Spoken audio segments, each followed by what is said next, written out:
The best thing about jazz guitar is probably the chords. That feeling of taking a progression and then turning it into beautiful music with melody and all those interesting colors and fills. But when you start learning jazz chords, there are a few things that work against you and slow down the process so that maybe you never really get there, even though you dream about sounding like Joe Pass or Ted Greene. Let me show you what to watch out for and how to fix it. Now there might be a few hard to swallow pills in there, so sorry about that. These first mistakes are bad, but it's gonna get worse and worse as we move through the list. One of the things that I get asked to add most often and that many students like to use is chord diagrams. At a first glance, then diagrams kind of make a lot of sense because it's easy to look at a chord diagram and then in your mind see how to put down your fingers on the guitar. That's also often how we learned the first chords on the guitar. Now in the beginning, that was a C major chord and you knew what it was, but you had no idea what notes were in there or even why it was a C major chord. And that's also the problem that you run into when working with chord diagrams. You don't know what notes are in the chord. And there's another really bad side effect that I will return to later in the video. Luckily, this is something that you can fix by learning what notes are in the chords and make sure to understand how the chord is constructed. Then it isn't a mystery where the ninth is in this C major 7 chord or why this is a C major 7 chord.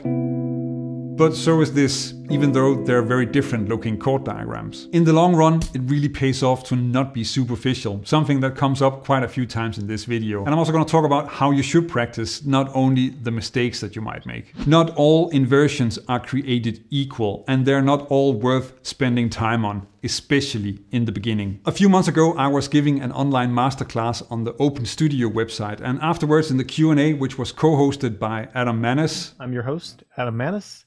I'm the creative director here at Open Studio. One of the students asked about working on drop 3 voicing inversions and playing songs and progressions only using that. I said that I'd done that with drop 2, but not with drop 3 voicings. But then it occurred to me that maybe piano players did that differently, so I asked Adam if he'd worked on it like that. And it turns out that it's also not common on piano. Now, why do I tell that story? It's very common for me to see students both on Patreon or in the roadmap course talk about how they're working on learning all inversions of a set of chords.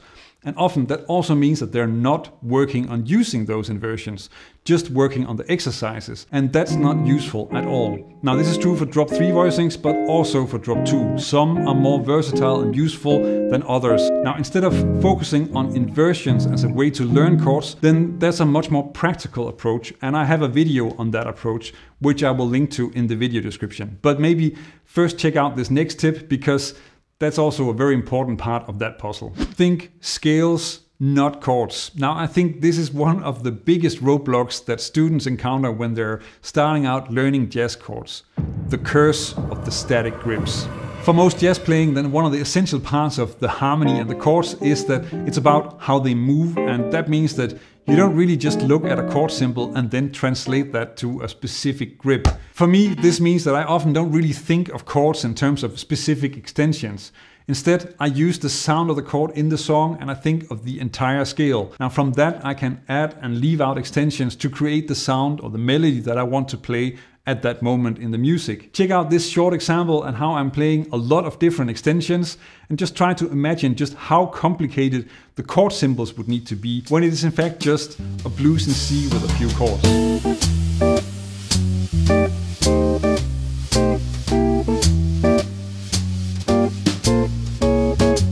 As you can see in the sheet music, it's just the basic blues in C, but if you have to think about each chord I play as a separate thing with different extensions instead of thinking of it as a C7 with a melody, then you need an overview of 3 to 4 times as many chords, and you still don't really notice the melody, which is really what makes it all work. So don't think chords, think scales and hear melodies over the chords through the harmony. Zoom out a bit. I have a feeling you can kind of guess what the last 2 mistakes are because they're the 2 things that make jazz into the style of music that it is. I'm sure you'll agree that in jazz, the rhythm is more important than the chord. So in a way, it's a bit ironic that we're thinking so much about extensions and alterations when it's actually more important that we focus on the rhythm. When you're playing chords, the rhythm is what makes your comping sound melodic, makes it sound like music, and really glues the whole thing together. And 2 things are very important about this. The first one's obvious, but the second one is maybe even more important when you're learning. First, you want to have strong rhythm and a good vocabulary of rhythms, so make sure to also practice chords with rhythm and in time, not just exercises with long chords and not just listening to the harmony and the extensions, even if it sounds incredible. Second, think of the rhythm as a melody. Now, the reason this is important is that you can easily end up knowing a lot of rhythms, but if you're not able to put them together in a way that sounds good or even makes any sense, it's not getting you anywhere. Thinking of the shorter rhythms as part of phrases in a melody and using melodic techniques like chord response and motivic development is the way to get that to work for you and will make learning rhythm 100 times easier. I'll link to a video on important rhythms and how to think like this in the video description. Let's move on to what I think is the worst mistake when it comes to learning chords. This is the most important part of learning jazz chords, and I say this in a lot of videos, but I still have to say it as feedback and in comments all the time. If you're only practicing exercises, so voicings and inversions, and never practice playing music, then you're not learning anything. It really is that simple. I'll outline how to start working on playing songs in a bit, but I want to make this clear first because it's very important. It's fine if you do a lot of exercises, but if you never play music, then it's a dead end. We don't put on an album to hear Bill Evans or Joe Pass play drop 2 inversions. We put it on to hear them make music, and there are so many things that you don't work on if you're not working on that. A step-by-step guide to start practicing a song could be something like this. Take the lead sheet, go through the song so that you can find a way to play the chords. Just one way for now, it can expand later. Put on a metronome, play through the song, just play long notes, get used to the sound of the chords and the tempo.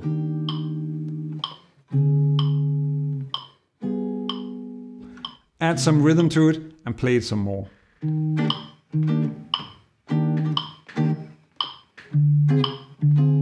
Once this is comfortable and doesn't feel like hard work, then you can start looking for variations and other chord voicings here and there. Keep doing this so that you really know the song and find out where you have room to do stuff, plus what you can do in those spots. It doesn't have to be difficult. Let me know what you think and if there's something that I should have mentioned that I didn't, because we all want to get better at playing jazz chords and there are so many great things to explore. I always found it very difficult to find good methods, exercises and frameworks for learning comping rhythms, and there's not a lot of material out there that's really good.